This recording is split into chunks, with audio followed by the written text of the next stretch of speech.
नमस्कार विद्यार्थी मित्र हो, तुमचं स्वागत आहे. आपण ग्रहांबद्दल माहिती जाणून घेतोय. या व्हिडिओमध्ये आपण 2 नंबर क्रमांक 2 म्हणजे चंद्र या ग्रहाबद्दल जाणून घेणार आहोत.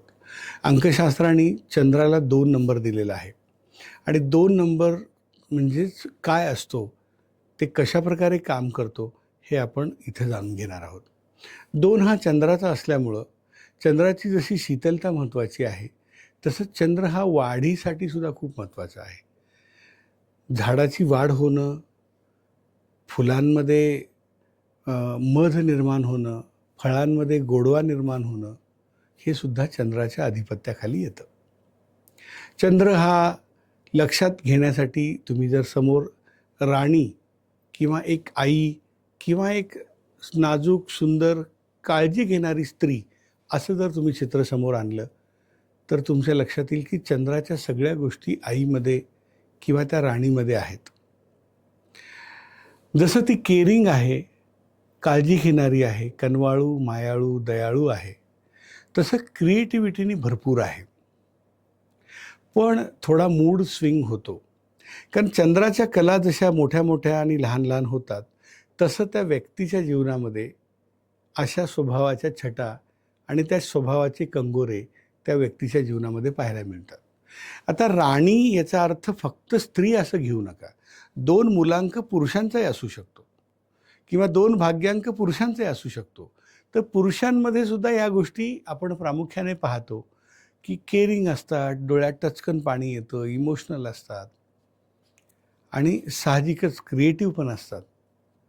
त्यामुळं 2 अंक जो आहे, जसा तो एखादी स्लो वाढीसाठी, म्हणजे बघा, फुलांमध्ये मध होणं, फळांमध्ये गोडवा येणं, यासोबत झाडांची वाढ होणं आणि कुठल्याही नैसर्गिक सजीवाची वाढ होण्यासाठी चंद्र हा कारणीभूत आहे. चंद्र हा मनाचा कारक आहे, पाण्याचा कारक आहे. त्यामुळं मनाचा कारक असलेल्या चंद्राचा ठाव हा पटकन घेता येत नाही. त्यामुळंच आपल्याला स्त्री मनाचा ठाव घेता येत नाही. त्यामुळं चंद्र स्वामी ग्रह असलेल्या मनाचा ठाव घेता येत नाही, मग तो पुरुष असला तरी.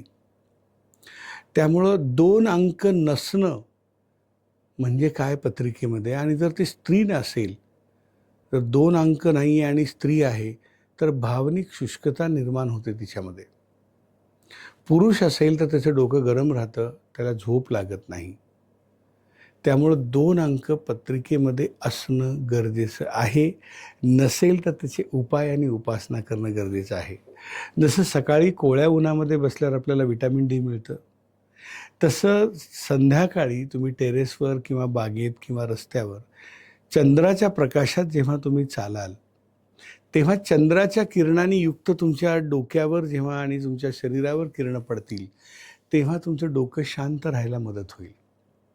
अनेकांना वेडाचे झटके येण्याचा जो प्रकार असतो, तो चंद्र नसल्याचं किंवा चंद्राच्या अभावाचं किंवा चंद्र बिघडल्याचं ते प्रतीक आहे. तर एखाद्या गोष्टीचा अभाव चुकीचा आहे, प्रभाव असायला पाहिजे, पण एखाद्या गोष्टीचा अतिप्रभाव पण नको, जेणेकरून त्या व्यक्तीच्या जीवनामध्ये त्याच्या निगेटिव्ह बाजू दिसायला लागतील. तर चंद्र स्त्रियांच्या जीवनात तर अत्यंत महत्त्वाचा आहे, तसंच पुरुषांच्या जीवनात महत्त्वाचं आहे.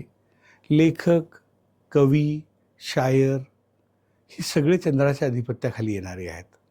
ज्यांच्या पत्रिकेमध्ये चंद्र आहे, बुध आहे आणि शुक्र आहे, असं कॉम्बिनेशन असलेला माणूस लेखक, कवी, शायर होऊ शकतो, उत्तम वक्ता होऊ शकतो, उत्तम बोलणारा होऊ शकतो. त्याच्या बोलण्याने लोक प्रभावी होऊ शकतात, असं मधाळ वाणीमध्ये तो बोलू शकतो. हे सगळं असण्यासाठी काहीतरी असावं लागेल ना. समजा तुम्ही एखाद्याला चहा दिला आणि योग्य प्रमाणात साखर असेल तर त्याला तो चहा पिण्याचा आनंद घेता येईल. पण त्यामध्ये थोडी वेलची असेल, थोडंसं अद्रक टाकलेलं असेल, तर चहाची लज्जत अजून वाढणार आहे. तद्वत चंद्रसुद्धा आपल्या पत्रिकेत अत्यंत गरजेचं आहे.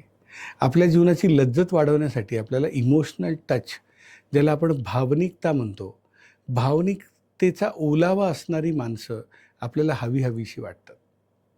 मग भावनिकतेचा ओलावा असण्यासाठी पत्रिकेत चंद्र असणं किंवा चंद्राची उपासना करून ते ॲक्टिवेट करून घेणं दोन्ही गरजेचं आहे. तर चंद्राबद्दल आपण लेवल 1 आणि लेवल 2मध्ये बरंच काही शिकणार आहोत. डिटेल शिकणार आहोत.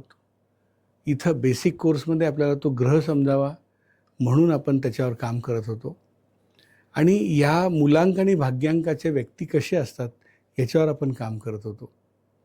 पॉझिटिव्ह असतात ही लोकं, खूप काळजी घेणारी असतात, केअरिंग असतात. तर अशा खूप सुंदर सुंदर गोष्टी चंद्रासोबत आहेत. तर आपण शिकत राहू. लेवल 1 लेवल 2मध्ये तुम्हाला अजून शिकायला मिळणार आहे. तर इथे थांबूया चंद्राबद्दल. Thank you.